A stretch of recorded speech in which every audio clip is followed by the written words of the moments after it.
Magtatanim naman tayo ngayon ng ornamental plants. Yung mga pan-display. Tsaka yung mga herbs ko.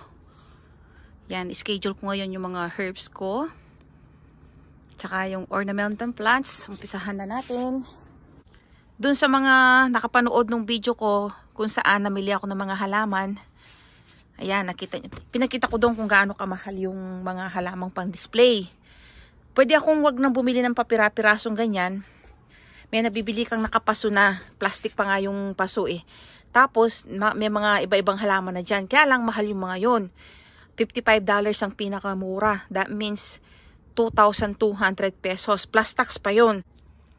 Doon sa pinakita ko sa inyo sa video ko, yung kung saan namili ako ng mga pan-display na halaman. Pag bumili ako ng ready na, yung ganyan, halo-halo, tapos dinisign nila dito, tubo na, medyo mayabong-yabong na yung halaman.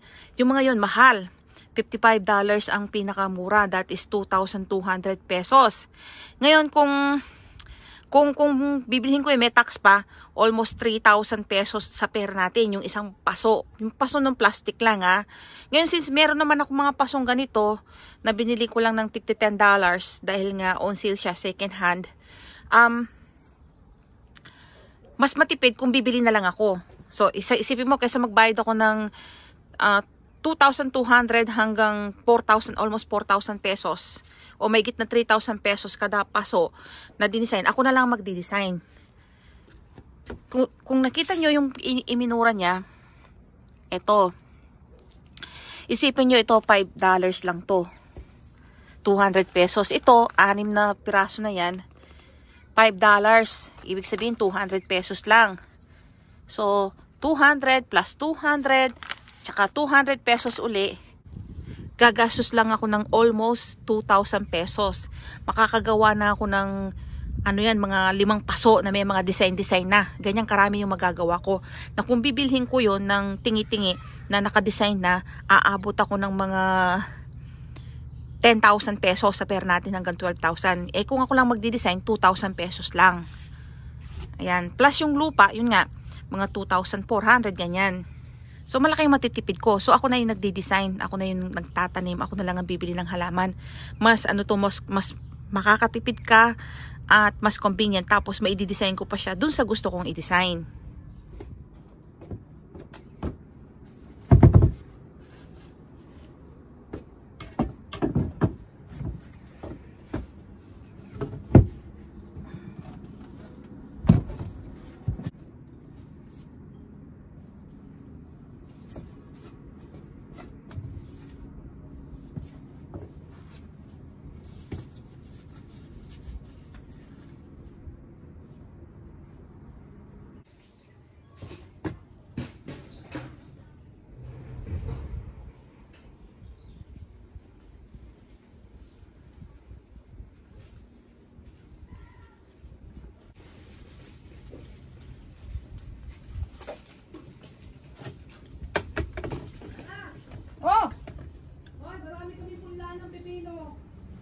Oh, sige. Gusto mo magtanim? Yeah. Meron daw yun. Hindi mo dito tumubong inyo yan. Okay po. Baka na. Sige. Hindi ko ibigay ako na marami din dito yung pananim. Oh, sige.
Ayan, nakatapos na tayo ng 2 paso. Ayan. Kita nyo? Gaganda pa lalo yan pag yumabong na. Laki ng natipid ko. Ayan pa. O yan, 2 paso na tayo. Ngayon, tatanim ko naman dito yung lemongrass ko. Tsaka yung mga talbos ng kamote ko. Ayan. Diyan natin itatanim yung mga lemongrass ko. Tsaka yung talbos ng kamote. Tatanim naman natin to dun sa isa kong ano. Ito. Yung mga maliliit kong paso. Yan. Alam nyo ba na ito'y recycle lang tong container na to. Nalibre ko siya nung, alam nyo yung 300 groceries, may libre ka. So nalibre ko yung halaman na yon, may kasamang paso, bali worth $30 din yun. Ngayon, recycle ko na lang yung paso. Ayan. Ako na magtatanim, hindi ako bibili ng 30, mahal yun. So, ako magtatanim. Ako na lang magdi-design. Yan, mga halaman, ako na lang magdi-design. Ako na lang ang mag-arrange ng mga magpa-plant arrangement. Ayan, ito recycle lang yan. Yan. Parang sobra yung lupa. Buwasan natin ng konti.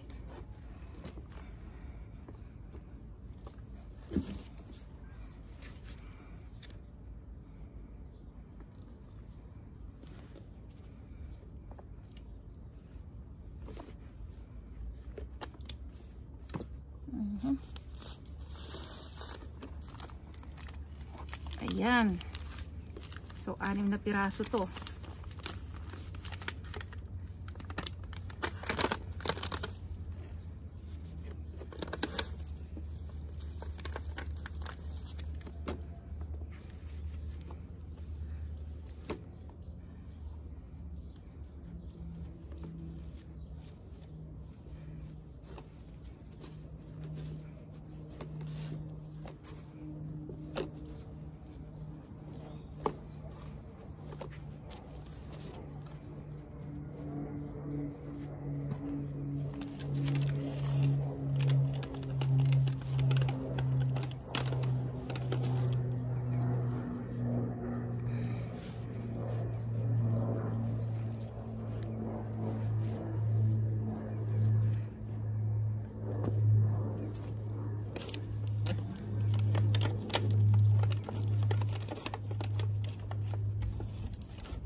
Yan, naka-4 na paso ako. Pag binili ko yan, $30 ang isang paso. Ang kinastos ko lang dyan eh, wala mang $5 ang isang paso. Laki na natipid ko, no?